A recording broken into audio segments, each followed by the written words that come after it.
से संबंधित कुछ महत्वपूर्ण प्रश्न हैं जो आपके सामने लेकर आया हूँ। चलिए देखते हैं आज का पहला प्रश्न। पहला प्रश्न आपका इस प्रकार से है, विक्रमशिला विश्वविद्यालय को किसने नष्ट किया था? यह प्रश्न आप शायद जानते हो तो इसका कमेंट आप नीचे कर दीजिए, अगर नहीं जानते हो तो ऑप्शंस को देखिए। इसके ऑप्शन है बख्तियार खिलजी, बख्तियार काकी, मोहम्मद गौरी और मोहम्मद गजनी। अगर आपको इसके आंसर पता है तो आप इसे कमेंट करें, और नहीं पता है तो आप इसका सही आंसर, मैं इसको बता दे रहा हूँ आपका, इसका सही आंसर है बख्तियार खिलजी। कुछ आपके इसके डिटेल्स हैं, ये देख सकते हैं आप। नालंदा विश्वविद्यालय एवं विक्रमशिला विश्वविद्यालय, इन दोनों को बख्तियार खिलजी ने ही नष्ट किया था, जिसका विवरण मिनहाज उल सिराज ने अपने ग्रंथ में किया है। तबकात ए नासरी मिनहाज उल सिराज द्वारा लिखा हुआ है और इसी में इसका विवरण है। अगला प्रश्न देखिए। अगला प्रश्न है, शेर शाह सूरी ने पाटलिपुत्र को किस वर्ष पटना के नाम से नामकरण किया था? पाटलिपुत्र के नाम से स्थापित था पहले पटना, उसके बाद इसे पटना के नाम से स्थापित किया गया। तो शेर शाह सूरी ने कब किया है? तो ऑप्शंस को आप देख सकते हैं यहाँ पर। ऑप्शन है 1544, 1541, 1560 और 1556। तो इसका सही आंसर आप यहाँ पे देख सकते हैं। वर्ष 1541 में शेर शाह सूरी ने पाटलिपुत्र में एक किले का निर्माण करवाया था और राजधानी को बिहार शरीफ से हस्तांतरित करके पाटलिपुत्र किया था। उसी वक्त 1541 में पटना नाम कर दिया गया था। अगला प्रश्न देखिए। मुगल काल में शाइस्ता खां कहाँ का सूबेदार था? शाइस्ता खां मुगल काल में कहाँ का सूबेदार था? तो इसके ऑप्शंस हैं बंगाल, बिहार, मालवा और पुणे। तो इसका सही आंसर क्या होगा आप कमेंट करिए, अगर आपको पता है तो। अगर नहीं पता है तो मैं इसका सही आंसर आपको बताता हूँ। इसका सही आंसर होगा बिहार। ये इसके कुछ विवरण है, इसे पढ़िए। शाइस्ता खां पटना में कर्नलगंज तथा बबुआगंज के मस्जिद का निर्माण करवाया गया था उनके द्वारा। शाइस्ता खां पटना के सूबेदार थे और उन्होंने कर्नलगंज एवं बबुआगंज में मस्जिद का निर्माण करवाया था। अगला प्रश्न देखिए। नदी में उठा तूफान, दूर बहुत है इंग्लिस्तान, जल्दी जल्दी भागो ओ बेईमान फिरंगी। ये एक नारा है या कथन बोल सकते हैं इसे। फिर से सुनिए। नदी में उठा तूफान, दूर बहुत है इंग्लिस्तान, जल्दी जल्दी भागो ओ बेईमान फिरंगी। यह नारा 1857 की क्रांति में किसके द्वारा दिया गया था? ऑप्शंस को देखिए। बेगम हजरत महल, तात्या टोपे, वीर कुंवर सिंह, नाना साहब। तो इसका सही आंसर अगर आपको पता है तो कमेंट कर दीजिए, नहीं पता है तो थोड़ा सा इंतजार कीजिए, मैं बता दे रहा हूँ। आप इसमें थोड़ा सा दिमाग लगा सकते हैं और सही भी कर सकते हैं। अगर बिहार स्पेशल चल रहा है तो बिहार के ही होंगे इसमें कोई। तो इसका सही आंसर है वीर कुंवर सिंह। कुछ डिटेल्स हैं, उन्हें पढ़ लीजिए। वीर कुंवर सिंह की मृत्यु कब हुई थी? तो 26 अप्रैल 1858 को हुई थी, ठीक है। और इनकी जब मृत्यु हुई थी उससे पहले इनको 2 गोलियां मारी गई थी, एक हाथ में और पैर में। और जब इनको हाथ में और पैर में गोली लगी थी तो इन्होंने अपना हाथ का कुछ हिस्सा और पैर का कुछ हिस्सा काट के गंगा मैया को भेंट कर दिया था, मतलब गंगा मैया में इन्होंने विसर्जित कर दिया था। बहुत बहादुर थे, जिसके लिए अंग्रेजों ने भी इनकी तारीफ की थी। अगला प्रश्न देखिए।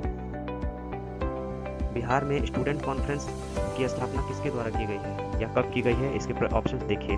1905, 1906, 1960 और 1908। तो इसका सही आंसर अगर आपको पता है तो कमेंट कर दीजिए, नहीं पता है तो मैं आपको इसका सही आंसर देता हूँ। इसका सही आंसर है 1906।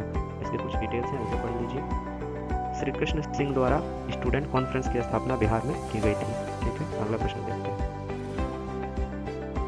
अगला प्रश्न है, निम्न में से बिहार के किस मंदिर में गांधी जी छुआछूत उन्मूलन के लिए पहुंचे थे? बिहार में गांधी जी मंदिर आए थे किसी, वहाँ के कुछ जनजातियों से संबंधित अस्पृश्यता का उन्मूलन करना था, जिसके लिए वो आए थे। तो मंदिर का नाम बताना है। ऑप्शन अगर आपको दे रहा हूँ और अगर पता हो तो कमेंट जरूर कीजिएगा। देवघर मंदिर, सोमनाथ मंदिर, चौसा मंदिर और देवगढ़ मंदिर। अगर इसके ऑप्शन से आपको अगर इसका अंदाजा लग रहा है तो आंसर दीजिए, नहीं पता है तो मैं बता दे रहा हूँ। इसका सही आंसर है देवघर मंदिर। उस समय बिहार और झारखंड विभाजित नहीं थे, अविभाजित थे, तो उस टाइम ये देवघर मंदिर में प्रवेश किए थे गांधी जी। और इसके डिटेल्स कुछ इस प्रकार से है। वर्तमान में झारखंड स्थित देवघर में गांधी जी जनजातियों के लिए मंदिर परिसर में कदम रखे थे। गांधी जी ने हरिजनों को लेकर देवघर में 1934 में प्रवेश किया था। लेकिन यहाँ पे एक बात आपको याद रखनी है, अगर पूछा जाए कि गांधी जी देवघर सबसे पहले कब आए थे तो इसका सही आंसर आप 1925 करेंगे। अगर ये आपके एग्जाम में आता है तो 1925 करेंगे। लेकिन जब आपको ये बातें कर दिया जाए कि गांधी जी हरिजनों को लेकर देवघर में कब प्रवेश किए थे, जो शेड्यूल कास्ट है उनको लेकर, तो उसका आंसर आपका 1934 निकल कर आएगा, ठीक है। आगे बढ़ते हैं। अगला प्रश्न देखिए। अगला प्रश्न है आपके पास, कोकोला जलप्रपात बिहार के किस जिले में स्थित है? कोकोला जलप्रपात बहुत ही जाना माना क्वेश्चन है, आप जानते हैं इसे। ऑप्शंस को देखिए। नवादा, बक्सर, आरा और सारण। तो इसका आंसर आपको पता ही होगा, कमेंट जरूर कीजिएगा। इसका सही आंसर है नवादा।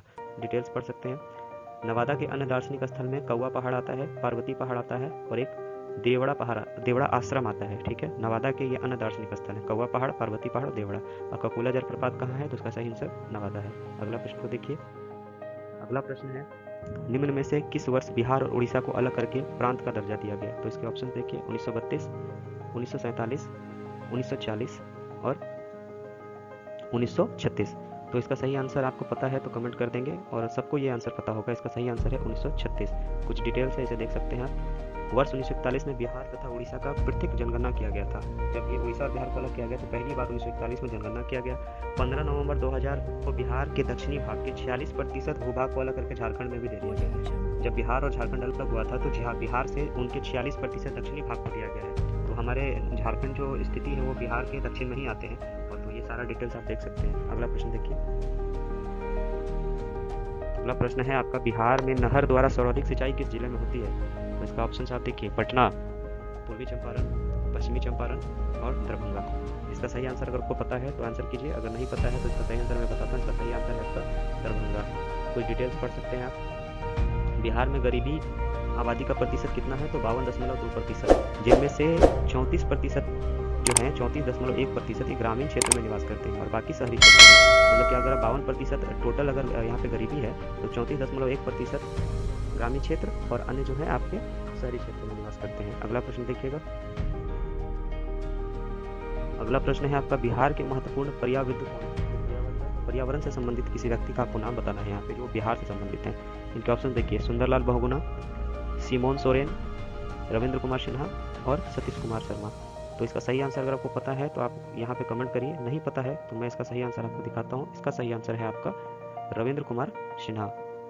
बिहार में जो ये पर्यावरण के नाम से जाने जाते हैं, रविंद्र कुमार सिन्हा को जाना जाता है। ठीक है, और इससे कुछ अगर पर्यावरण की बात हो रही है बिहार में तो ये भी आप थोड़ा सा देख लें कि बिहार में कुल भौगोलिक क्षेत्र के जो जितने भी भौगोलिक क्षेत्र हैं बिहार में टोटल, उसके 7.76% पे आपका वन पाया जाता है, जो शायद आपको 66वीं बीपीएससी में प्रश्न पूछा गया था।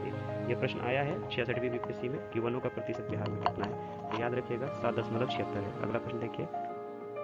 अगला प्रश्न है, देश के कुल भौगोलिक क्षेत्रफल में बिहार का हिस्सा कितना है? तो शायद इसका आंसर आप बहुत लोग जानते होंगे। आप ऑप्शंस को देखिएगा। ऑप्शन है आपके 3%, 6.2%, 9.5% और 21%। तो इसका सही आंसर जो होगा ये है आपका 3%। इसका सही आंसर है। कुछ फैक्ट से पढ़ सकते हैं। भारत जो है ये भारत के पूर्वी क्षेत्र में बिहार पड़ता है अपना, और इसके जो बिहार के कुल क्षेत्रफल है ये 93.6 लाख हेक्टेयर है। इन्हें याद रखिएगा, कभी कभी हो सकता है आपके एग्जाम में ये आ जाए कि बिहार का जो आपका हेक्टेयर में क्षेत्रफल कितना है, तो आप बता सकते हैं वहाँ पे कि 93.6 लाख हेक्टेयर है। ठीक है, अगला प्रश्न देखिए। बिहार राज्य किस बेसिन क्षेत्र में आता है? बिहार राज्य किस नदी बेसिन क्षेत्र में आता है? बेसिन क्षेत्र का मतलब नदी बेसिन क्षेत्र हो जाता है। ऑप्शन को देखिए, Godavari basin, Brahmaputra basin, Sindhu basin और गंगा बेसिन। ऐसे प्रश्न को करने के लिए आपको थोड़ा सा दिमाग लगाने की जरूरत है, ऐसे भी सही हो जाएगा।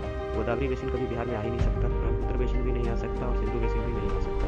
ये साउथ में है, ये पूर्वोत्तर में है और ये उत्तर में है। ठीक है, तो इसका सही आंसर जो आपका आएगा ये गंगा बेसिन आएगा, जो इसका सही आंसर है। ये सब आंसर सही नहीं होंगे। अगर एग्जाम में ऐसे प्रश्न आते हैं तो आप इसको ऐसे भी कर सकते हैं। इसका कुछ एक्स्ट्रा फैक्ट आप देख सकते हैं। गंगा बेसिन नदी निर्मित मैदानी क्षेत्र है। गंगा बेसिन जो है अपना ये मैदानी क्षेत्र है, समतल है, जो कृषि के लिए बहुत उपयोगी है। गंगा बेसिन में बहुत प्रकार के अनाज को उगाया जाता है जो कृषि के लिए प्रधान माना जाता है, और बिहार कृषि प्रधान राज्य है। अगला प्रश्न देखिए। इनमें से कौन सा बिहार का नकदी फसल है? बिहार में जो नकदी फसल होती है व्यावसायिक दृष्टि से, उसके बारे में बात हो रही है। ऑप्शंस को देखिए, तंबाकू, जूट, गन्ना या उपरोक्त में सभी। तो आप इसका सही आंसर कीजिए अगर आपको पता है, और नहीं पता है तो इसका सही आंसर है उपरोक्त में सभी। और ये सारे अगर बिहार की बात भी हटा दे तो ये नकदी फसल ही होते हैं। तंबाकू, जूट, गन्ना, ये सारे जो है तंबाकू, जूट, गन्ना, ये सारे नकदी फसल के उदाहरण हैं। और अगर कभी कोई भी एग्जाम में ऐसा प्रश्न आ जाए निम्न में से कौन सा नकदी फसल का उदाहरण है, और आपको दे दिया जाए तंबाकू, जूट, गन्ना और एक दे दिया जाए गेहूँ या चावल या मक्का, तो अगर मान लीजिए बहुत सारे प्रश्न लॉजिकली सही किए जा सकते हैं, तो आपको ऐसा ही इसका कोई ये नहीं है, एक याद करने का एक शॉर्ट है। आप देख सकते हैं कि तंबाकू जो है इससे ज़्यादा दिन ऐसा आप सोचिए कि नहीं रख सकते, जूट को ज़्यादा दिन नहीं रखते, गन्ना को रखते, पर हम लोग कहते हैं कि जो जल्दी से काट के बेच दिया जाए वो नगद में फटाफट काम हो जाता है, नकदी फसल। गेहूँ मक्का को तो हम हमेशा रख सकते हैं। ये अपने अपना याद करने का तरीका है, ऐसे आप इसे याद कर सकते हैं। चलिए अगला प्रश्न देखिए। ये आप इसका थोड़ा सा फैक्ट पढ़ सकते हैं। जूट उत्पादन में बिहार में आप जानते हैं कि बिहार दूसरा स्थान रखता है और पश्चिम बंगाल पहला स्थान रखता है, और पूर्णिया बिहार में सर्वाधिक जूट का उत्पादन करता है। इस बात को ध्यान रखेंगे कि बंगाल पहले स्थान पे है जूट उत्पादन करने में, बिहार दूसरे स्थान पे, और बिहार का पूर्णिया जिला पहले स्थान पर है, और दूसरे नंबर पे कटिहार जिला आता है। तीसरा प्रश्न देखिए। सोमेश्वर तथा दून श्रेणी वन जो बिहार है, बिहार में सोमेश्वर श्रेणी के भी वन पाए जाते हैं और दून श्रेणी के भी वन पाए जाते हैं। तो किस जिले में पाए जाते हैं? तो इसके आप ऑप्शंस को देख सकते हैं। ऑप्शन है बेगूसराय, भागलपुर, पश्चिमी चंपारण, गया। तो इसका सही आंसर अगर आपको पता है तो कमेंट कीजिएगा। कमेंट में बार बार बोलता हूँ ताकि मुझे दिखता है वहाँ पे कि आप कमेंट कर रहे हैं और क्या किनका सही आंसर है नहीं है। तो इसका सही आंसर पश्चिमी चंपारण है। डिटेल्स पढ़िए। यहाँ के पेड़ पौधे उष्ण अर्थात गर्म तथा शुष्क ग्रीष्म मौसम के चलते पेड़ जो पत्ते हैं अपने त्याग देते हैं ताकि उनमें अधिक गर्मी का ह्रास ना हो। तो ये जितने भी आपको सोमेश्वर और दून श्रेणी के जो वन होंगे वो होते हैं उष्ण और शुष्क ग्रीष्मकालीन होते हैं, जो अपने पत्ते को उतार देते हैं साल में एक बार। अगला प्रश्न देखिएगा। अगला प्रश्न है निम्नलिखित में से कौन सा मिलान गलत है। कुछ मिलान है, ऑप्शंस देखिए। आपको इनमें से मिलाना है कि कोयला सर्वाधिक कहाँ पे होता है, लिथियम सर्वाधिक बिहार में कहाँ होता है, सीसा सर्वाधिक बिहार में कहाँ होता है और सिलिका सर्वाधिक बिहार में कहाँ होता है। अगर इसमें से आपको पता है गलत का चुनाव तो आप नीचे लिख सकते हैं, और नहीं पता है तो इसका आंसर मैं आपको देता हूँ। इसका सही आंसर है जमुई, ये गलत मिलान है। डिटेल्स को देखिए। बिहार में सिलिका मुंगेर के गंगा तट पर पाई जाती है, ठीक है। अगर यहाँ पे मुंगेर के गंगा तट अगर ना हो ऑप्शन में, अगर कभी एग्जाम में आ जाए ऐसा प्रश्न, तो आपको वहाँ पे सोन नदी का तट मिलेगा। आप सोन नदी कर सकते हैं। सोन नदी मुंगेर में बहती नहीं है, लेकिन सोन नदी के तट पे भी सिलिका की मात्रा पाई जाती है। और आपको पता है कि सिलिका हमेशा बल्लू, जो बालू होते हैं, हम लोग बालू बोलते हैं उसे, उसी बालू से निकाला जाता है ज़्यादातर। तो सिलिका आपको सोन नदी के तट पर या गंगा नदी के तट पर हो सकता है, और ये ऑप्शन के हिसाब से जमुई गलत आंसर है और मुंगेर के गंगा तट पर पाया जाता है। अगला प्रश्न देखिए। बिहार का सबसे पुराना कृषि विश्वविद्यालय कौन सा है। ऑप्शंस को देखिएगा। ऑप्शंस है मुजफ्फरपुर, भागलपुर, पटना और समस्तीपुर। तो इसका सही आंसर आप कमेंट कीजिए। नहीं पता है तो मैं इसका आंसर आपको बताता हूँ, समस्तीपुर। तो आप सोच रहे होंगे कैसे है, बहुत लोगों को पता होगा, बहुत को नहीं पता होगा। तो आप यहाँ देखिए, पूसा विश्वविद्यालय समस्तीपुर में स्थित है। पूसा विश्वविद्यालय को ही बोला जाता है बिहार का पुराना कृषि विश्वविद्यालय, और इसका जो पूरा नाम है राजेंद्र कृषि विश्वविद्यालय है, और इसकी स्थापना 1903 ईस्वी में की गई थी, ठीक है ना। चलिए अब अगला प्रश्न देखिए। ये आप थोड़ा सा दिमाग लगाना था इसमें कि मैंने पूछ दिया था पुराना, तो समस्तीपुर मैंने डायरेक्ट आंसर दिया। बहुत लोगों को पूसा याद रहता है, तो राजेंद्र कृषि विश्वविद्यालय जो समस्तीपुर में स्थित है इसे ही पूसा विश्वविद्यालय कहते हैं। 1903 में स्थापित है। अगला प्रश्न देखिए। बिहार में चाय उद्योग सर्वाधिक मात्रा में किस राज्य में की जाती है। ये प्रश्न आपको 66वीं बीपीएससी में पूछा गया है। इसके ऑप्शंस को देखिए। कटिहार, भागलपुर, जमुई और किशनगंज। इसका आंसर लगभग लोगों को पता ही होगा, आप इसका आंसर करिए। इसका सही आंसर है किशनगंज। डिटेल्स को पढ़ सकते हैं। बिहार में 25,000 हेक्टेयर से भी अधिक जमीन पर चाय की खेती होती है, जिसका अधिकांश भाग किशनगंज जिले में स्थित है। बिहार में प्रति वर्ष 40 लाख किलोग्राम से अधिक चाय का उत्पादन किया जाता है, ठीक है। ये इसका डिटेल से आप इसे नोट्स कर सकते हैं, कहीं भी नोट करके रखिए अपने नोटबुक में। और ये किशनगंज हमेशा याद रखेंगे कि बिहार में सर्वाधिक चाय किशनगंज में होती है। अगला प्रश्न देखिए। बिहार में बल सुंदरी मिट्टी का क्षेत्र कौन सा है। कुछ जिलों का नाम आपके सामने आते हैं, उसको देख लीजिए आप। पूर्णिया, मुजफ्फरपुर, सहरसा और उपरोक्त में सभी। तो आपको देख के ही पता चल गया होगा कि इसका सही आंसर उपरोक्त में सभी होगा। डिटेल्स भी पढ़ सकते हैं। यह मिट्टी चूना एवं छाड़ युक्त होता है। इस मिट्टी में चूना और छाड़ दोनों की मात्रा होती है, और यह हल्का भूरा रंग का होता है, जिसमें धान, गन्ना, गेहूं, मक्का इत्यादि की खेती की जा सकती है। बाल सुंदरी मिट्टी से संबंधित प्रश्न आपके बीपीएससी में पूछे जाते हैं। अगला प्रश्न देखिए। अगला प्रश्न है बिहार में हुए बौद्ध संगीति के पश्चात कौन सा बौद्ध सिद्धांत का प्रतिपादन हुआ था, ठीक है ना। तो इसका आप ऑप्शंस देखिए। इसका ऑप्शंस है अष्टांगिक मार्ग का सिद्धांत, प्रात्य समुत्पाद का सिद्धांत, आर्य सिद्धांत और निर्वाण सिद्धांत। तो सही आंसर अगर आपको पता है तो बताइए कमेंट करके। नहीं पता है तो मैं इसका सही आंसर आपको देता हूँ। बिहार में जब बौद्ध संगीति हुई थी तो इसके बाद जिस सिद्धांत का प्रतिपादन हुआ था वो था प्रत्य समूह उत्पाद सिद्धांत, ठीक है। कुछ डिटेल्स को आप अगर पढ़ना चाहें तो पढ़ सकते हैं यहाँ पे। बुद्ध के महापरिनिर्वाण के पश्चात मगध सम्राट अजातशत्रु ने बौद्ध धर्म की प्रथम संगीति का आयोजन किया था। सतपर्णी गुफा में महाकश्यप की अध्यक्षता में यह बौद्ध संगीति करवाई गई थी। इसी बौद्ध संगीति के दौरान यह सिद्धांत दिया गया था, ठीक है।